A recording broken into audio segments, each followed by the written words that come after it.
291쪽에 이제 신동엽 발차례죠. 신동엽 한번 보죠. 신동엽. 워낙 또 이 신동엽도 이번에 그래서 이제 올해 저희가 문학경은 부여로 가도 괜찮을 것 같아요. 여기서 멀지 한 2시간 거리니까. 예.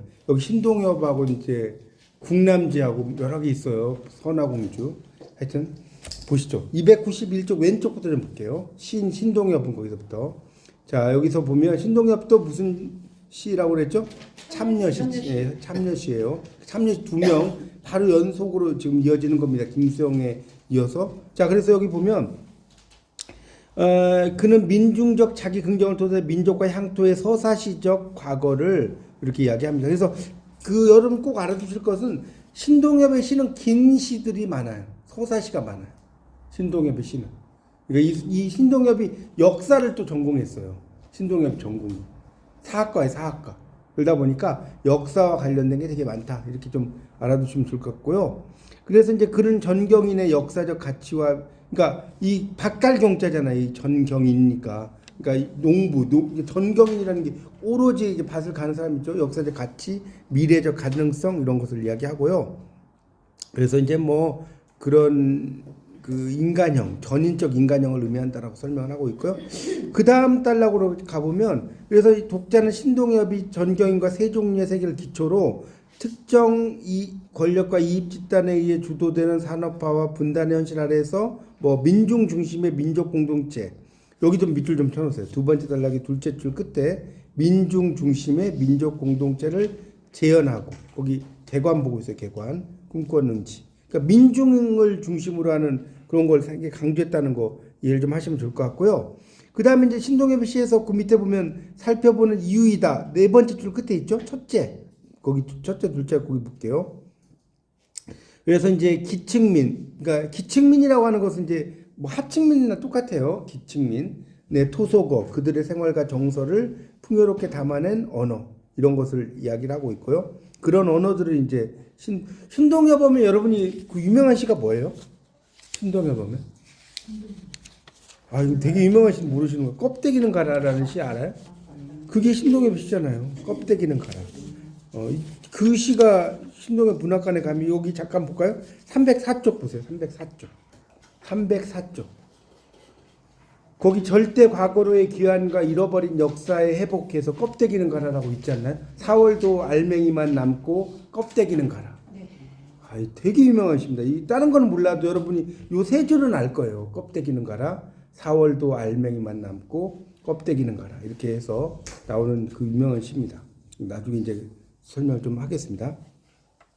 자, 그다음에 둘째, 거기 이제 그 개관을 보고 있습니다. 두 번째 단락의 다섯째 줄인가요? 눈동자, 눈빛과 하늘의 본질과 이념, 이런 것들이 있어. 독자와 공감을 위해서 어조. 그러니까 어조를 영어로 톤이라고 그래요. 톤. T-O-N-E.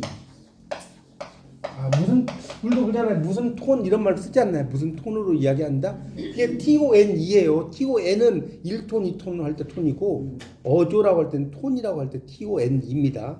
아시겠죠? 참고로 알아주세요.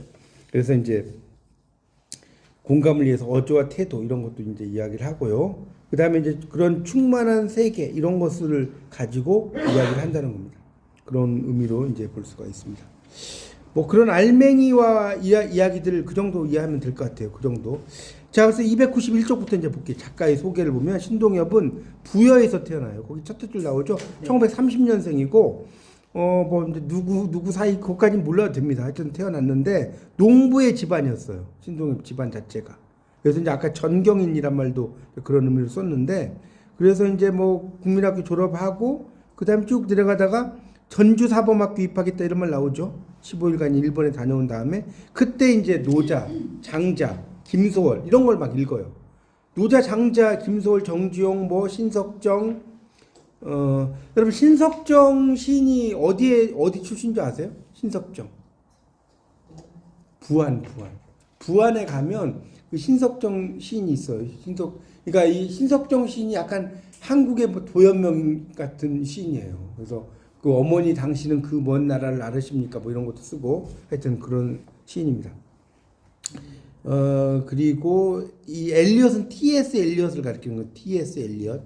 TSL이야. 항무지 있어. 이 TSL이어서 항무지는 엄청 어려워요. 공부하려면. 너무 복잡한데 뭐 4월은 잔인한 달 이렇게 시작되는 시 들어보셨죠? 네. 그러니까 4월이 잔인한 달인 이유가 4월은 너무나 좋은 달 아니에요. 여러분들 지금 4월이잖아요. 근데 그런 뜻이 아니라 잠깐 설명을 드리면 2차 대전으로 인해서 그 꽃이 피지 말아야 될 황무지에 꽃이 핀다는 우리가 그 1950년 6.25가 일어나도 4월 달에는 꽃이 피어야 안 피어요. 전쟁에서 꽃이 피죠. 그러니까 잔인하다는 거예요. 4월이 잔인한 달이라는 그러니까 옛날에 TV나 이런 거 라디오 들으면 그 DJ들 그래요. 누군가는 4월은 잔인한 달이라고 했죠. 거기서 끝나는 거예요. 왜 4월이 잔인한 달인지 설명을 안 하고 그런 게 이제 그 생중사 이런 관계라고 해요. 영문학에서는. 어쨌든 그래서 이런 사람의 애너키즘이라는 건 무정부주의란 뜻이에요. 아시죠? 아나키즘이란 말 많이 들어봤죠? 무정부주의를 아나키즘이라고 합니다. 그런 경향이 짙어졌다. 그리고 이제 동맹휴학에 가담을 하고 여기 장기결석으로 퇴학 처분을 받아요. 근데 이제 신동엽을 보면 재밌는 거는 이렇게 끈기 있게 뭘 하질 않아요. 그러니까 시는 끈기 있게 썼는데 이렇게 그 생활한 거 보면 보세요. 49년에 공주사범 국문학과에 합격했으나 보세요. 입학하지 않았어. 합격만 해놓고. 그리고 또 보세요. 같은 해 9월 단국대 사학과에 입학을 했어요. 그런데 한국전쟁 그 50년에 이를 발발해서 7월 초부터 뭐 이걸 지내고 그러니까 여기도 이제 사학과도 공부를 들어가긴 들어갔는데 제대로 이렇게 졸업도 안 해. 무슨 이해 가시죠? 그러니까 똑똑한 사람들은 그러잖아요. 한 번 딱 가가지고 막 그 보통 사람 한 1년 배울 거 다 깨우치고 오잖아요. 그러니까 상당히 천재인 거죠, 천재. 그런 사람이었어요. 그리고 거기 고졸인데 왜 굳이 이런 것까지 이렇게 고졸인데 아니 고졸이라도 아니 고졸하고 그래도 대학교에 다니다가 그건 또 다른 거잖아요. 그렇지 않나요? 대학교를 한 2학년 마치고 그만둔 사람하고 고졸자는 또 달라요. 고졸자는 생각하는 게 아무리 학력은 고졸이라도 중퇴야? 예, 이게 중퇴지만 그래도 생각하는 건 다르지. 하여튼 물 먹었잖아. 대학은 물 먹은 사람하고 그냥 사람은 대화를 해보면 달라요. 예, 그렇게 이해하시면 될 것 같아요. 좋은 질문 하셨는데 그 291쪽에 보면 뭐 얼굴도 잘 생겼죠. 뭐 그 뒤에 뭐 어쩌고저쩌고 넘어가고 그래서 이제 병든 몸으로 뭐 귀향을 해서 거기 이제 뭐 수용소에서 빠져나와가지고 뭐 그런 말 나오잖아요. 292쪽 첫째 줄 굶주린 배를 채우기 위해 잡아먹은 가재 뭐 디스토마 이런 거 있잖아요. 잡아먹어가지고 이런 질환에 걸린다고 나오죠. 요양을 마치고 나서 뭐 이렇게 자취를 찾아서 답살내. 그래서 이제 사학과는 이제 졸업을 했어요. 그러니까 여기 보면 사학과는 단국대학교 또 사학과를 졸업을 했구나 이게. 그래서 책방에서 숙식을 해결해. 그러니까 이분은 한 곳에 이렇게 계속 있지를 못해. 그래갖고 단국대 사학과는 졸업을 했어요. 예, 단국대. 그리고 임병선을 만나서 백년가약을 맺고 이제 농촌 경제학자로 유명했던 사람이었다고 나오죠. 그래서 이제 응모를 하다가 또 그 낙선을 하고 그 다음에 이제 그 밑에 나오죠. 성림으로 필명 신춘문예에 응모한 이야기하는 쟁기꾼의 대지. 이걸로 이제 가작으로 입선을 합니다. 그러니까 아주 높은 거 입선은 아니죠. 가작이니까. 그렇죠? 대상은 아니고. 그래서 그런 그 4.19 혁명이 일어나자 대표작 가운데 하나인 아사녀가 실린 학생혁명 시집을 제작해서 출간합니다. 이렇게 나옵니다. 그리고 이제 신동엽의 대표적인 작품이 뭐냐면 금강이에요. 금강. 그 밑에 나오죠. 67년에 뭐 26장 4,800행의 장편 소사시 금강을 발표합니다. 이게 이제 되게 유명해요. 신동엽 하면 금강이라는 작품이 되게 유명하다. 동학 농민전쟁에서 뭐 비평 논쟁을 불러일으켰다. 그리고 그다음에 이제 김수영이 사고로 사망했다는 건 이야기했잖아요. 그래서 이제 이런 지맥 속의 분수를 또 조시, 애도하는 시라는 뜻이에요. 이걸 또 발표도 합니다. 뭐 그리고 나서 그 간암으로 별세. 그러니까 이게 보면 1930년생인데 1969년에 돌아가셨어요. 그러면 어떻게 돼요? 한 40 맞죠? 한 40세 정도? 만으로 하면 39세 뭐 정도밖에 안 돼. 돌아가셨어요. 되게 짧게 산 거 아니에요? 옛날 30년대 생이면 그래도. 그래서 그 1970년에 이제 뭐 시비가 또 세워졌다고 나옵니다. 하여튼 이제 그런 사람이에요. 그런 분이고 이제 작품 세계로 들어가겠습니다. 자, 작품 세계의 특징은 자, 이분은 어떤 분이냐? 인간 본연에 좀 써보세요. 이 작품 세계의 특징은 한 세 가지 정도로 이제 크게 이야기할 수 있을 것 같은데 1번 이분의 특징은 인간 본연의 자연스럽고 생명 있는 문화에 대한 동경. 인간 본연의 자연스럽고 생명 있는 문화에 대한 동경. 이런 걸 이제 강조했고요. 이렇게 써놓으십시오. 2번은 인간 본연의 자연스럽고 생명 있는 문화에 대한 동경이 1번이고 2번은 뭐냐면 공동체와의 연대의식. 김수영 작가하고 좀 달리 이제 신동엽 작가는 시인은 공동체와 연대의식을 되게 강조해요. 연대의식. 우리는 하나다. 그럼 세 번째는 뭐냐? 누구나 즐길 수 있는 즐기고 동의할 만한 진선미의 언어. 누구나 즐기고 동의할 만한 진선미 알죠? 그 진선미 언어. 이게 이제 신동엽 시인의 시의 특징이다라고 이해하시면 될 것 같아요. 어렵지 않죠? 인간 본연의 자연스럽고 생명 있는 문화에 대한 동경. 그다음에 또 뭐요? 공동체와의 연대의식. 또 하나는 누구나 즐기고 동의할 만한 진선미 언어입니다. 그래서 그런 걸 이제 되게 강조했다라고 이해하시면 돼요. 그래서 제가 이제 말씀드린 것들이 이제 나오죠. 거기 볼까요? 밑에서 하나, 둘, 셋, 네 번째 줄 볼게요. 293쪽. 자, 거기 찾으셨죠? 그것을 다음에 밑줄 치세요. 누구나 즐기고 동의할 만한 진선미의 언어로 표현하고자 했다. 이런 말 나오죠? 네. 다시 말해, 가장 낮은 자, 이게 아까 기층민하고 똑같은 거예요. 가장 낮은 자가 좀 더 유식한 말로 기층민이라고 하는 거예요. 속마음과 실생활을 토속어로 이제 그려냈다. 뭐 이런 작업을 했다. 이렇게 이해하시면 되겠습니다. 넘겨볼게요. 다음 페이지. 그래서 이제 신동엽의 산의 언덕에라는 그 작품이 있는데 이 시도 이제 보면 저번 시간에 이제 그 뭐 가군 뭐 이런 거 물어보셨잖아요. 근데 294쪽에 그 세 번째 줄에 지어이 동그라미 좀 보세요. 지어이. 피어날 다음에 지어이 있잖아요. 자, 그다음 연의 세 번째 지어이 동그라미. 지어이. 마지막 행 지어이라고 있나요? 네. 자, 이런 걸 뭐라고 한다? 이제 아시겠어요? 가군이라고 하는 거예요. 이런 걸. 가군. 네. 중간에가 아니라 끝에 중간에 있으면 요운이라고 하는 거예요. 요운. 중간에 비슷한 게 있으면. 그다음에 그 다음 행에 보면 진해가 두 번 있죠. 담을 진해 있지 않나요? 네, 네. 그것도 뭐예요? 가군입니다. 가군. 그러니까 가군인데 지금 첫 번째, 두 번째, 네 번째는 지어이라는 가군이 되는 거고 그 다음 연은 진해라는 가군이 되는 거예요.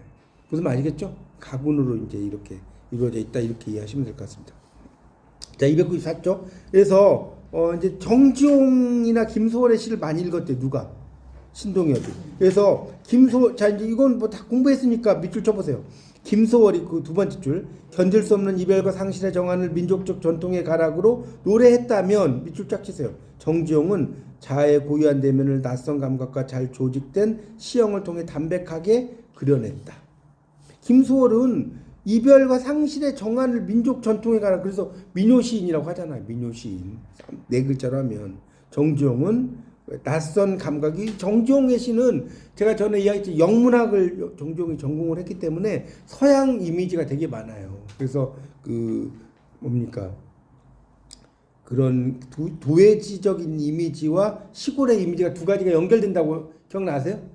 그런 의미로 이제 이야기했어요. 하여튼. 그래서 그런 걸 이야기했다는 겁니다. 그래서 위에 인용 작품에는 두 신의 영향을 실감케 하는 내적 정서 감각이 많다. 친밀했던 그와의 이별, 곧 죽음이 가져온 슬픔을 노출하지 않고 공감할 수 있는 계속 이야기했지만 토속어, 그다음에 낯익은 자연환경 이런 것을 이야기하고 있다는 겁니다. 여기도 이제 읽어보면 294쪽 보세요. 그리운 그의 얼굴 다시 찾을 수 없어도 화사한 그의 꽃 산의 언덕에 피어날 지어이. 그리운 그의 계속 그가 나오죠. 그의 얼굴, 그의 노래 뭐 계속 나오잖아요. 뭐 그리운 그의 모습 계속 그가 나오잖아요. 그런 것을 이야기를 하는 겁니다. 그래서 이제 그리움의 정서를 많이 드러내고 있다 이렇게 이해하시면 될 것 같습니다. 그러면 그가 도대체 누구냐? 그가 누구냐? 자, 295쪽의 두 번째 단락을 보면 이 시는 나오죠. 한국전쟁 당시 모종의 사건에 연루되어 화자보다 먼저 죽은 그리운 그를 기억하고 애도하기 위한 작품이다. 이런 말 나오잖아요. 그러니까 이분은 역사를 전공을 하다 보니까 그런 그 역사와 관련된 이야기가 되게 많아요. 그런 정도로 이해하시면 될 것 같습니다. 쭉 나오지만 자, 또 넘겨보세요. 자, 넘겨서 296쪽을 보세요. 296쪽. 그래서 그런 죽은 자가 이제 그런 역사적인 상황 속에서 이제 돌아가신 분을 애도하는 어떤 이야기의 시라고 볼 수가 있겠습니다. 그래서 다른 건 좀 건너뛰고요. 296쪽에 2번 맑은 눈동자에 비친 본원적 하늘과 이상적 인간형 세 줄 올라가 보세요. 세 줄 올라가서 거기 세 줄을 좀 밑줄 치세요. 오히려 다음에 쌓이셨죠? 296쪽. 당대 현실을 살다간 밑줄 모든 이의 아픔과 상실을 위로하고 치유하는 좋은 언어. 다시 말해 눈길과 숨결과 인정 가득한 바람의 노래로 남게 되었다. 이렇게 나왔죠. 그러니까 이 시가 이제 그런 바람의 노래라고 볼 수가 있다는 거예요. 두 번째 시는 이 시도 되게 유명합니다. 누가 하늘을 보았다 하는가라는 그 내용 있죠. 이게 신동엽 전집. 여러분이 부여에 가면 신동엽 문학관이 있어요. 부여에 신동엽 문학관 혹시 가보신 분? 부여는 안 가보셨구나. 부여에 가야겠네요. 그래서 부여의 신동엽 문학관에 가면 이 시가 나옵니다. 하여튼 신동엽 시에서 그 밑에 볼게요. 눈동자나 눈빛은 자 여기 밑줄 좀 치세요. 개인의 성품을 암시하는 창인 동시에 인류가 닿아야 할 이상적 인간형을 비추는 거울이다. 그러니까 이게 참 재미있는 게 뭐냐면 자 윤동주의 시에서는 뭐가 나오냐면 거울이나 우물이 나와요. 자 이거 좀 써보세요. 이거는 조금 중요한 거예요. 거울, 우물. 이게 어디 나온다고요? 윤동주 시.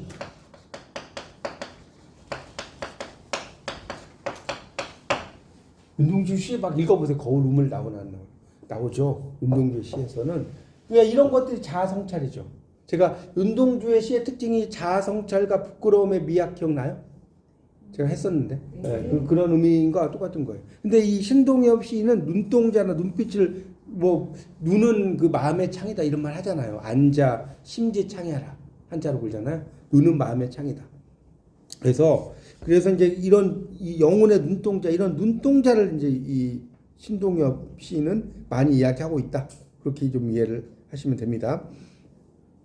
그러니까 눈동자 그 297쪽을 보세요. 297쪽이 첫째 줄에 신동엽 씨의 눈동자와 눈빛이 막디 맑은 하늘을 향하는 경우가 많은 것도 이를 증명하는 자료다. 그래서 이제 정말 인간이 꿈꾸어온 어떤 이상 이런 것을 이야기한 시가 바로 뭡니까? 신동엽의 누가 하늘을 보았다 하는가라는 시입니다. 그러니까 절대 보십시오. 297쪽 누가 하늘을 보았다 하는가? 누가 구름 한 송이 없이 맑은 하늘을 보았다 하는가? 이렇게 나오죠. 여기 이제 끝에도 좀 볼게요. 298쪽 살아가리라 다음에 누가 하늘을 보았다 하는가? 누가 구름 한 자락 없이 맑은 하늘을 보았다 하는가? 그러니까 지금 앞에서는 구름 한 송이였죠. 누가 구름 한 송이. 근데 여기서는 누가 구름 한 자락으로 이제 바꿨어요. 자, 이런 걸 우리가 무슨 구조라고 하죠? 우리가 문학적으로 이런 구조가 있는데, 자 보세요. 머리하고 꼬리가 서로 관련돼서 이런 걸 수미상관 구조라고 하는 거예요. 수미상관. 그러니까 우리가 나보기가 껴 가실 때는 말없이 고이 보내 드리오리다 있지 않습니까? 그다음에 나보기가 껴 가실 때는 죽어도 아닌 눈물 흘리오리다. 좀 다르지만 비슷하죠. 수미상관의 구조라고 하는 거예요. 꼭 알아두세요. 이거 중요한 거니까. 그래서 이제 이 시가 이제 그런 그 쭉 이야기를 하는 겁니다. 거기 그 298쪽에 보시면 거기 이제 297쪽부터 볼게요. 제일 마지막 연에 아침 저녁 내 마음속 구름을 닫고 티 없이 맑은 영원의 하늘을 볼 수 있는 사람은 외경을 외경이란 말 들어봤지? 외자가 두려울 외자고요. 경자는 공경할 경자예요. 그러니까 이 외경이란 말 우리는 되게 많이 쓰는데 약간 두려워하면서도 공경하는 거. 그걸 외경이란 말 써요. 외경. 이런 말 알아두십시오. 그래서 299쪽 보세요. 299쪽. 이 시도 이해하기 쉬운 토소고 비유법을 구성하고 활용함으로써 하늘의 진리와 그것을 따르려는 깨달은 자, 각성자라는 건 깨달은 자라는 뜻이에요. 참된 모습을 표현하고 있다. 그래서 이제 시를 읽어보면 되게 막 좀 이상적인 봐보세요.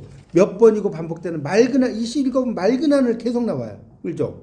봐보세요. 그 다음에 본원적 진리, 구름 한 송이 없고 티 없이 맑은 하늘 이런 것들이 되게 많이 나옵니다. 여러분이 그 그 뭡니까 비행기를 타고 뭐 예를 들어서 김포공항에서 비행기를 타고 뭐 또는 인천에서 비행기를 타고 하늘 올라가. 그러면 뭐 정말 막 그 구름이 기가 막히지 않습니까? 그런 모습이라고 생각하시면 돼요. 그런 모습을 이야기하는 거거든요. 그래서 티 없이 맑은 하늘의 모습 이런 것을 이제 가지고 약간 이상적인 하늘 이런 것을 강조한다라고 볼 수가 있겠죠. 그런 내용이 쭉 나오고 있습니다. 그런 내용이고 그래서 넘겨보세요. 300쪽에 보면 300쪽에 그 두 번째 단락을 좀 볼게요. 두 번째 단락을 보시면 그래서 시인은 내 마음속 구름을 쉼없이 닦고 찢는 일을 강조하고 있다. 그래서 시적 도야라는 거는 갈고 닦는 거예요. 원래 도야라는 거는 이제 어떤 도자기라든가 이런 것들을 잘 만든다는 의미로 이제 쓰이는데 그냥 우리가 인격을 도야한다 이런 말 들어보셨죠? 갈고 닦는 걸 우리가 도야한다라고 써요. 거기 300쪽의 두 번째 단락에 나오잖아요. 바꿔 말해 시적 도야란 말 조금 알아두시라고요. 이게 도자가 도자기 할 때 도자예요. 도자기. 그러니까 그런 걸 만드는 거. 그래서 영혼의 하늘을 보면서 숭고한 대상에 대한 외경, 불우한 타자에 대한 연민, 불쌍히 여기는 마음 이런 것을 가지고 있다. 이렇게 보시면 될 것 같고요. 그 다음에 이제 그 충만한 생활 현실의 역사와 현재와 향하라고 나왔죠. 향은 이제 향기향자잖아요. 향하하면 이제 누구야 이렇게 나왔죠. 향하는 청자자 이런 걸 무슨 법이라고 하죠? 뭐뭐야 무슨 법이죠? 이거 많이 나오는 말인데 도노법이라고 해요. 도노법. 뭔가를 갑자기 부르는 거. 그 누구야 또는 뭐 그냥 이름을 부르거나 이런 거 있잖아요. 다 이게 도노법이에요. 도노법. 마돈나 이런 거 있잖아요. 그런 것들 다 도노법이라. 그다음에 나와 나타샤와 흰 당나귀. 나타샤를 이렇게 부른다든가. 하여튼 그런 걸 도노법이라고 그래요. 알아두세요. 그래서 향아 너의 고운 얼굴 조석으로 우물가에 비추이던 오래지 않은 옛날로 가자. 여기 지금 보면 우물가 나와요. 우물 동그라미 쳐서 우물. 이게 우물이라는 건 뭐예요? 자성차를 가리킨다. 이거는 이제 윤동주의 시에서 특히 우물이 많이 나와요. 여러분 이제 서울에 아마 갈 수 있으면 거기 윤동주 문학관도 가면 좋은데 윤동주 문학관하고 큰 차이는 없거든요. 거기에도 윤동주 문학관이 서울에 있어요. 서울에 그 경복궁 쪽에서 좀 더 가면 하여튼 있는데 거기도 되게 멋있습니다. 그게 이제 옛날 그 공간을 이렇게 만들어 가지고 참 잘 만들어 놨어요. 거기 위에 윤동주 시비도 있고. 어쨌든 오래지 않은 옛날로 가자라고 이제 청유형으로 써놨죠. 그 다음에 이제 오른쪽을 보세요. 오른쪽을 보면 여기서도 이제 표현들이 참 멋있는 게 예를 들어서 301쪽의 그 세 번째 줄을 볼게요. 구슬처럼 흘러가는 냇물가 맨발을 담그고 늘어앉아 빨래들을 두드리던 그 다음 밑줄 쳐보세요. 전설 같은 풍속으로 돌아가죠. 전설 같은 풍속 이런 표현도 멋지죠. 그 다음 연에 보면 쭉 내려가다가 한 네 번째 줄 보세요. 눈빛 아침 빛나던 백예기 전 눈빛 아침 빛나던 우리들의 고향 그 다음 밑줄 쳐보세요. 병들지 않는 젊음. 병들지 않는 젊음이라고 나오죠. 이게 사람이 병들지 않는 젊음이라는 게 참 쉽지가 않은 거잖아요. 그런 것도 있고 그 다음에 연에서도 쭉 내려가다 보면 그 뭡니까 미개지로 가자 이렇게 나오죠. 미개지에로 가자. 개척되지 않은 미개지 밑줄 치고 그 밑에 줄에 보면 비단 치마를 나부끼며 떼지어 춤추던 그 다음에 밑줄 쳤어요. 전설 같은 풍속 여기 밑줄 쳤어요. 그 다음에 냇물 굽이치는 다음에 싱싱한 마음밭 참 표현이 참 멋지죠. 싱싱한 마음밭이라든가 전설 같은 풍속이라든가 미개지 또 병들지 않은 젊음 또 뭐라고 그랬어요? 전설 같은 풍속 이런 것들이 이제 그 뭡니까 이 신동엽 시인이 쓰는 약간 순수함, 이상향 이런 것에 대한 표현이라고 볼 수가 있겠습니다. 그러니까 이 신동엽 시인은 이렇게 이해하시면 될 것 같아요. 어떻게 정리할 수 있냐면 좀 필기를 좀 해주세요. 신동엽 시인은 일단 부정적인 현재가 이분도 무슨 참여시라고 그랬잖아요. 안 가지 마 기억나죠? 이 부정적인 현재의 상태가 부정적인데 그곳에서 이상적인 시 공간을 추구한다 이렇게 이해하시면 돼요. 어렵지 않죠? 현실 자체가 되게 부정적이란 말이에요. 참여 시인들은 현실을 긍정적으로 안 보겠죠. 그럴 거 아닙니까? 그러니까 부정적인 현재 속에서 이상적인 시공간을 추구하는 그런 어떤 작품을 썼다라고 이해를 하시면 될 것 같습니다. 그래서 이제 그러니까 결국은 이 향하라고 하는 시는 이 시는 어떤 의미냐? 자 거기다 좀 써보셔도 될 것 같아요. 거기 어디 있냐? 향하 거기 301쪽에 신동엽 향하 이렇게 나왔잖아요. 신동엽 전집 거기 옆에다 쓰면 좋을 것 같은데 이 시는 어떤 특징을 갖고 있냐? 이상적 시공간. 자 이건 그냥 말로 할게요. 이상적 시공간 가로 옛날과 이상적 시공간 가로 옛날과 대비되는 지금. 옛날과 대비되는 지금. 그다음에 여기 그다음에 콤마 여기에 부정적 현실에 대한 비판. 여기에 부정적 현실에 대한 비판.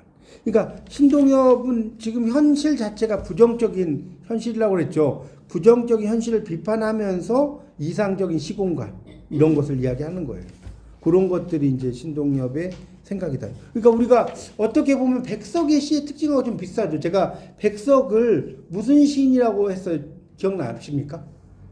잊어버렸죠. 2차적 저항시. 2차적 저항. 다시 한번 써보세요. 되게 유명한 말이에요. 이 말은 여러분 그 뭐죠? 국문학 책에 안 나올 거예요. 제가 제가 이야기했죠. 대학 영문과 다닐 때 그 겁도 없이 제가 현대실험 수업을 들었어요. 그 국문학과에. 근데 거기 교수님이 그 백석을 이야기하실 때 이런 말 하더라고요. 2차적 저항시. 어쨌든 2차적 저항시인처럼 그러니까 이 현실보다 옛날 그게 순수의 시대잖아요. 그러니까 일제 파괴되기 이전에 우리나라의 어떤 영토 이거는 순수해야 안 순수하지 않아요. 순수하죠. 맞잖아요. 여운 안골족 이런 게 다 그런 거 아닙니까? 그런 걸 우리가 뭐라고 하냐면 2차적 저항시인인데 아마 그런 거에서 좀 약간 힌트를 얻지 않았나 제 생각에는 그런 생각이 듭니다. 그래서 이제 그런 것들을 이제 이렇게 쭉 쓴 작품이 이 작품이라고 볼 수가 있겠습니다. 그러니까 결국 이 신동엽이 추구한 이상적인 세계는 주로 이제 어떤 세계냐면 이것도 좀 어디다가 써보세요.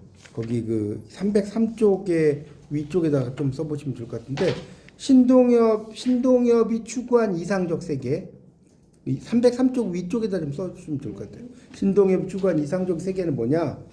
신동엽이 추구한 이상적 세계가 한 세 가지가 될 수 있을 것 같은데 첫 번째는 생활의 세계, 생활의 세계. 우리가 생활할 수 있는 그런 생활의 세계가 1번이고요.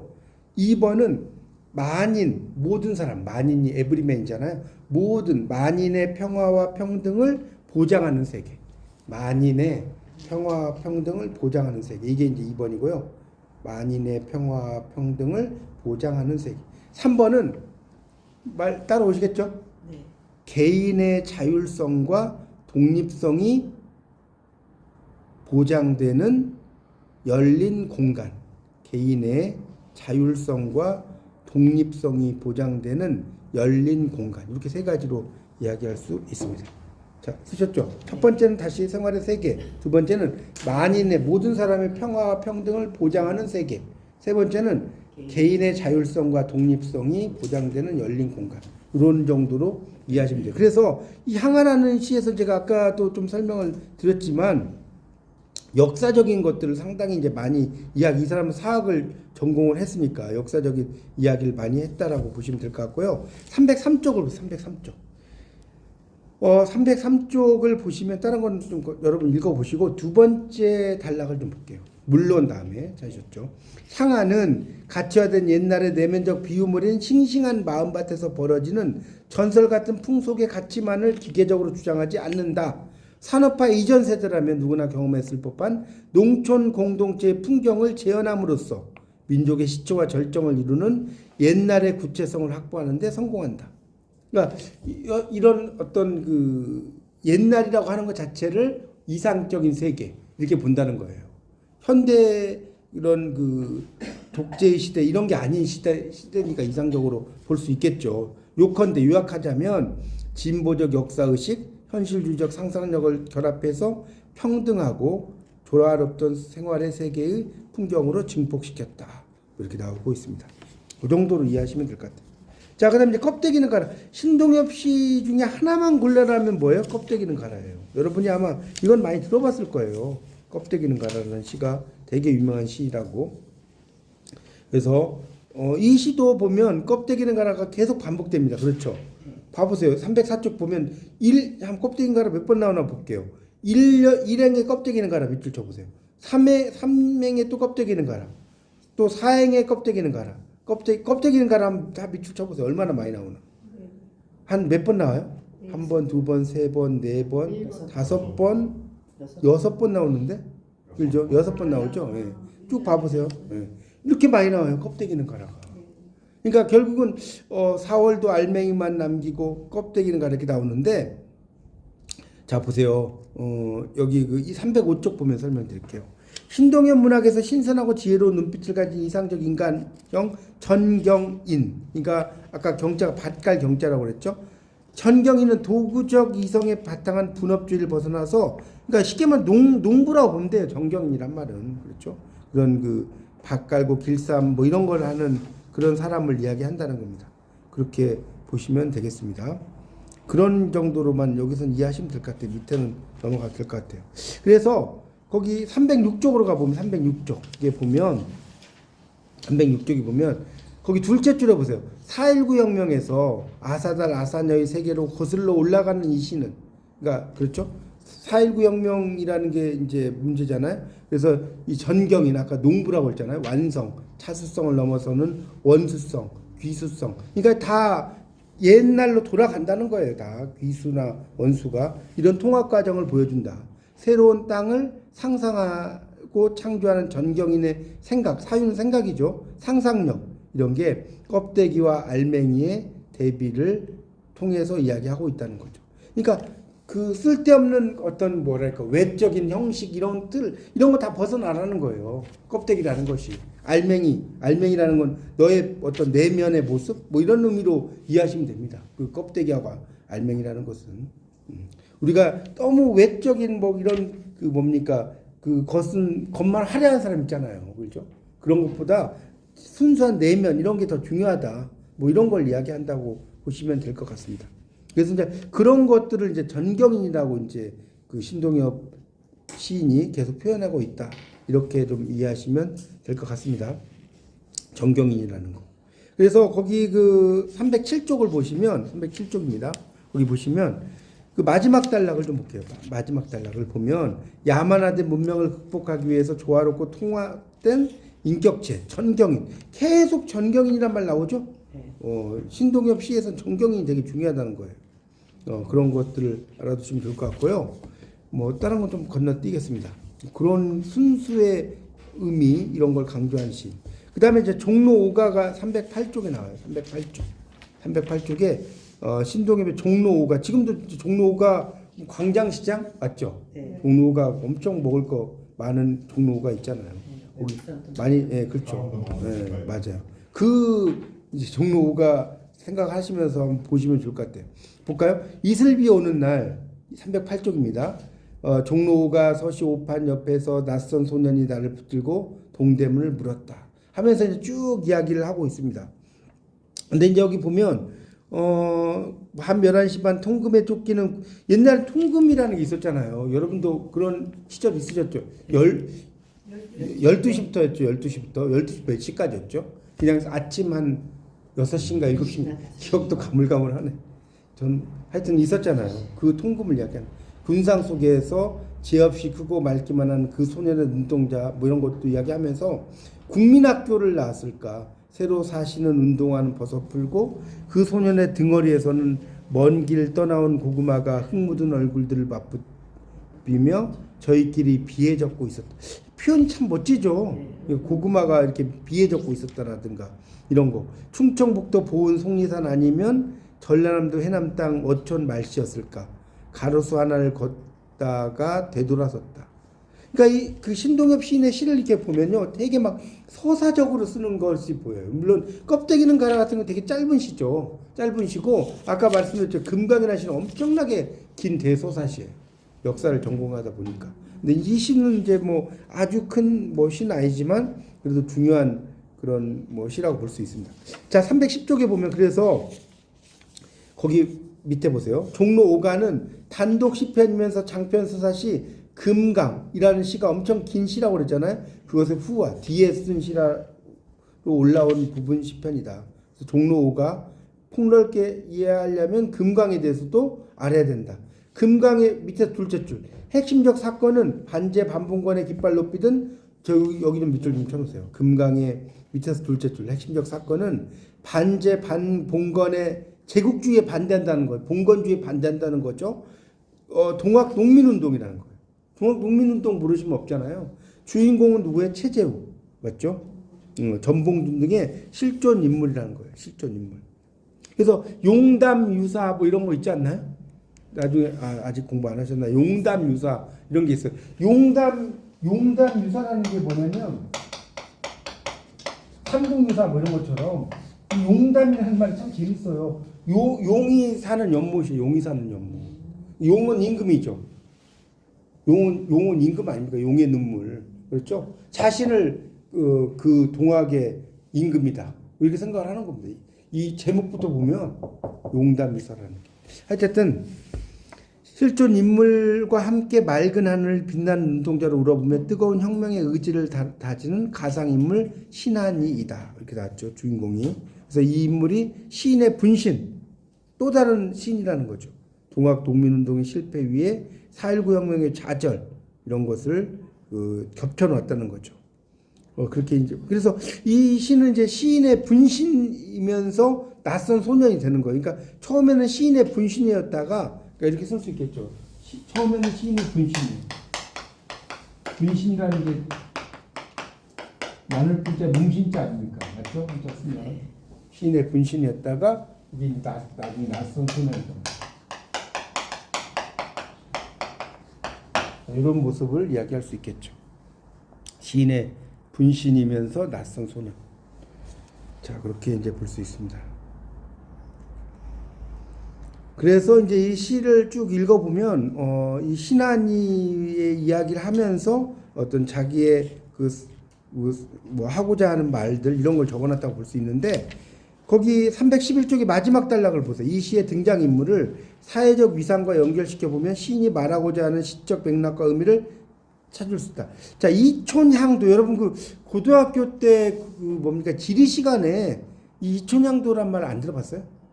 이촌향도라는 건 뭐냐면 촌을 떠나서 도시로 간다는 거예요. 이촌향도 되게 많이 쓰죠. 이촌향도. 그래서 촌을 떠나서 도시로 향한다는 거예요. 예, 그래서 추방된 자의 틀림없는 낯선 소년은 최하위층민이 일용직 노동자 창녀를 아버지와 누이로 두고 있다. 권력에서 배제되고 신체를 억압받거나 넘겨보세요. 상실한 상태라는 점에서 하위 주체들이라는 거예요. 하위. 그러니까 밑바닥의 삶이라는 거겠죠. 쉽게 말하면. 그러니까 그런 것들이 어떤 식민지의 권력에 그 지속된 그런 이야기라는 걸 볼 수가 있겠습니다. 그런 내용들로 이제 쭉 이야기를 하고 있어요. 권력에 대해서 그 이야기 그런 것들을 설명할 수가 있습니다. 새로운 은행국은 미국을 얘기하는 거예요. 뭐 그런 거 있겠죠. 그러니까 그렇죠. 새로운 은행국이나 뭐 이런 것도 섬나라는 일본이고, 예, 그런 식민 권력으로 봐야 되겠죠. 그거는. 그래서 이제 그런 그러니까 신동엽과 여러분 보시기에 신동엽과 김수영의 차이가 좀 다르죠. 둘 다 참여시긴 한데 신동엽은 약간 역사적인 관점에서 그 바라보기도 하고 약간 권력의 의미 이런 것들에 이제에서 소외된 그런 어떤 사람들의 심정 이런 것들을 되게 토속적인 언어로 좀 쓴 면에서 좀 달라요. 여러분이 공부해 보시면 김수영은 정말 막 막말 되게 많이 하잖아요. 속어들이 되게 많은데 신동엽의 시는 그러지 않죠. 신동엽의 시는 되게 수수한 어떤 형태로 글을 쓰고 있다는 걸 여러분이 볼 수가 있습니다. 그래서 312쪽입니다. 거기 세 번째 단락을 볼게요. 그나마 다행인 것은 낯선 소년과 가정, 나이가 궁핍한 공동체에 부르는 운명을 예감하며 식민의 땅으로 변질 중인 죽음의 공간, 서울을 비판한다. 그러니까 서울이라는 게 이제 정말 독재가 다 뭐 옛날 청와대 이런 게 옛날 그 터가 다 서울에 있잖아요. 군사 독재 이런 것에 대한 어떤 비판들을 쭉 이야기하는 거죠. 그러니까 어떻게 보면 이 종로 5가라는 것은 물론 이제 아까 제가 뭐 광장시장 이야기했지만 여기서 지금 신동엽 시인이 이야기하는 종로 5가는 1960년대의 서울을 대표하는 거예요. 무슨 말이겠죠? 자, 이거를 또 이제 제가 한번 전에 이야기했는데 이런 걸 좀 더 유식한 말로 뭐라 그래요? 이런 걸 유식한 말로. 자, 이런 거를 자, 여러분 우리들의 일그러진 영웅은 알죠? 네. 우리들의 일그러진 영웅이 학교를 이야기하는 거예요? 학교를 이문열이 이야기하는 게 아니죠. 아, 정치판을 이야기하는 거예요. 독재시대 정치판. 엄석대 나오죠, 엄석대. 반장으로. 엄석대는 결국 그 독재, 뭐랄까요, 독재 대통령, 뭐 이런 거잖아. 맞죠? 엄석대의 말에는 그냥 뭐 전혀 이런 걸 우리가 뭐라고 하냐면, 한번 이야기한 것 같은데, 호흡으로. 이걸 영어로 뭐라고 하냐면, 마이크로코즘. 이런 것도 좀 알아두세요. 마이크로코즘이라고. 멋있잖아요, 말이. 그러니까 학교라고 했지만 학교가 아니라 뭐예요? 현대 정치판이라고. 근데 현대 정치판을 그대로 쓰면 검열에 걸리겠죠. 그러니까 학교로 쓴 거예요. 여러분 우리들의 일그러진 영웅이 뭐 이게 뭐 학교 이야기 이런 게 아니에요. 독재를 이렇게 돌려서 쓴 거죠. 맞죠? 그러니까 여기서도 마찬가지라는 거예요. 제 이야기를 왜 하냐면 종로 5가라는 게 그런 광장시장에서 뭐 이렇게 먹는 그런 여기서 의미하는 게 아니라 1960년대 서울을 위해. 근데 1960년대 서울이라고 하는 것은 뭐예요? 독재 정치의 뭔 말인지 아시겠죠? 그 본산지랄까? 그런 걸 이야기한다는 거예요. 그러니까 그렇게 생각하는 게 좀 관점이 다른 거죠. 그렇게 이해하시면 될 것 같습니다. 그런 내용들로 이제 쭉 막 설명을 해놨어요. 뭐 여러분이 한번 읽어보세요. 뭐 이건 자세히 볼 건 없고. 그래서 이제 결론으로 하고 이제 좀 마무리를 하겠습니다. 결론 부분에. 자, 이 결론은 이제 문학사적 의의라고 했는데, 자, 보세요. 거기 313쪽의 결론 4번. 신동엽은 해방 이후 단절되다시피 한 남한의 진보적 시문학을 탄탄한 시정신, 탁월한 창작력을 앞세워 재건한 민중 긍정의 혁명 시인이었다. 이렇게 나오죠. 민중 긍정에 동그라미 쳐놓으세요. 민중 긍정 두 번째 줄. 그리고 여기 보면 또 하나 아까도 설명한 거 나오죠. 우리의 전통과 역사 향토. 이 사람은 역사를 전공한 사람이니까 자긍심 이런 것을 이야기하고 있고요. 그래서 이제 그런 역사적인 것을 썼다. 이 정도로만 이해하십시오. 밑에 막 뭐라고 써놨는데 그게 중요하고 다음 단락 넘겨보세요. 314쪽.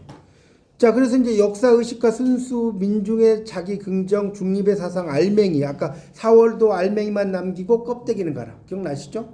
유기체적 세 이제 말이 좀 어려운데 유기체라는 말을 좀 설명드릴게요. 유기체. 여러분 이제 공부하시다 보면 유기체란 말 되게 많이 나와요. 유기체 좀 설명 좀 드릴게요. 영어로 자, 올거니즘. 자, 올거니즘 써보세요. 유기체라는 건 뭐냐면 긴밀하게 연결된 형태.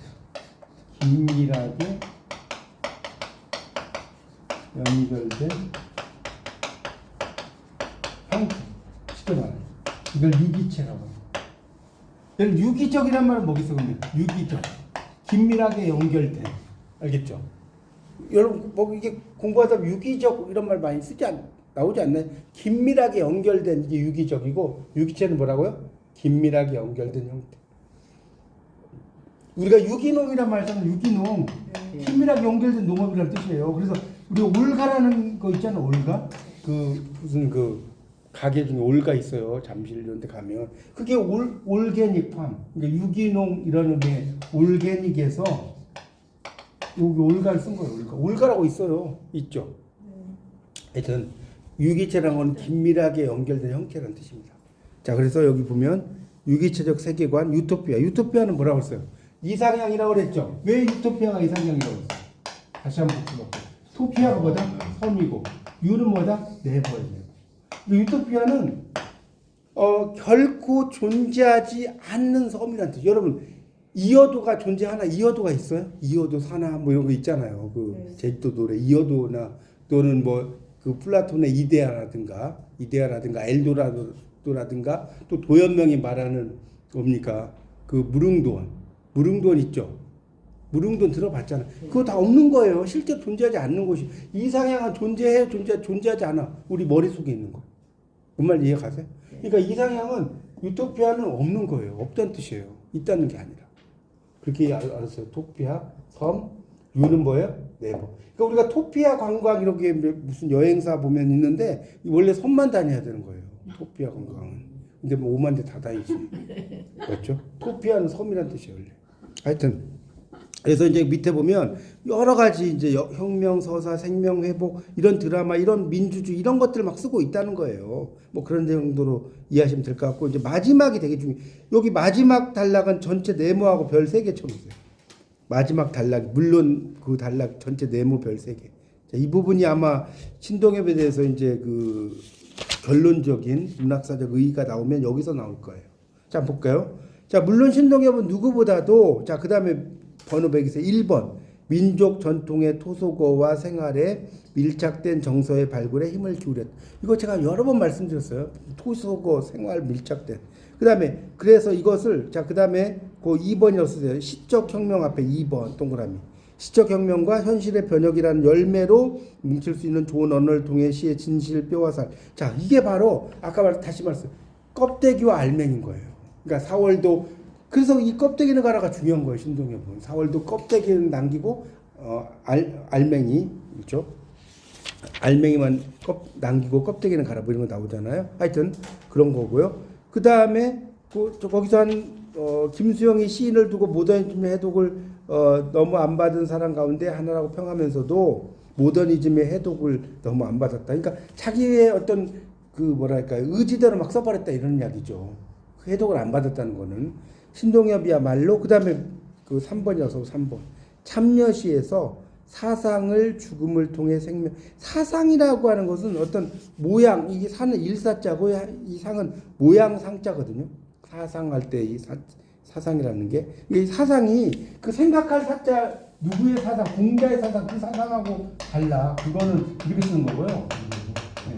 공자의 사상, 맹자의 사상 할 때 뭐 사상이란 말 있잖아요. 네. 그 사상이 아니고 요 사상은 어떤 참여시에서 그러니까 생각을 하게 되는 어떤 단어라든가 뭐 글자라든가 이런 거라고 보시면 돼요. 이게 요 사상이 아니라고. 그래서 이렇게 그 한자를 쓴 겁니다. 하여튼 그것을 죽음을 통해 생명을 획득하는 기술로 탁월하게 펼쳐낸 시인이라고 뭐 칭찬했다는 거죠. 이와 관련이 있다. 그러니까 신동엽 시인은 어떤 생각들 이런 것들이 지금 앞에서 본 김수영 시인과는 상당히 좀 다르죠. 그 의미 자체가. 그래서 신동엽 시인들하고 여러분이 그 김수영 시인의 시의 특징들을 이렇게 비교해 보는 것도 되게 재밌어요. 그게 뭐 시험에 따로 나오진 않겠지만 아, 김수영 시인은 이런 특징이 있고 신동엽 시인은 이런 특징이 있다는 걸 좀 알아두시면 상당히 공부하는데 또 도움이 좀 되실 겁니다. 그러니까 이런 걸 좀 아시고 나중에 이제 여러분이 부여에 이렇게 딱 간다 하면 이런데 국남지, 신동엽 문학관 이런 두 곳만 가셔도 되게 도움이 많이 돼요. 거기 가면 또 해설사 선생님이 다 설명을 또 해줘요. 그 1시간 정도 해설 딱 듣고 나서 이렇게 또 보면 아 이게 내가 아는 것이 이렇게 좀 다르구나라는 걸 또 느낄 수 있거든요. 그래서 그런 정도로 여러분이 이해하시면서 신동엽 시인은 보시면 될 것 같아요. 그러니까 전경이란 말이라든가 뭐 껍데기 알맹이라는 표현이라든가 그런 중요한 것들 있지 않습니까? 그 다음에 그 토속어와 생활에 밀착된 정서 이런 것들이라든가 뭐 그런 정도를 이해하시면 돼요. 그러니까 그 신동엽 시인은 무슨 아까 말씀드렸지만 생간 걸침 이런 거 안 나오죠. 생간 걸침 안 나오잖아요. 그렇죠? 그런 것들이 이제 이걸 보면서 의미의 맥락들을 여러분이 잘 근데 저는요. 네, 예, 말씀하세요.